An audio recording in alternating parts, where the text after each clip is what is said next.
Biz əzəldən ta əbəd meydana gəlmişlərdəniz.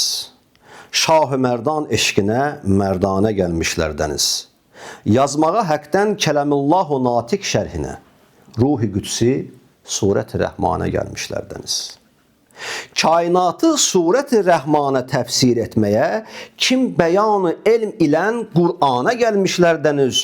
Bir müəmbər türrənin küfrünə amenna deyib, həqqə təslim olmuşuz, imana gəlmişlərdəniz.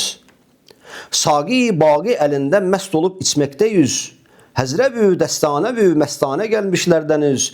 Qeyb-i mütləqdən tamaşayı ruhi ziba için, qeyb-i mütləqdən tamaşayı ruhi ziba için bu şəhadət mülkünə seyrana gəlmişlərdəniz. Ey xətayı, eydi əkbərdir cəmal-i dilbərin.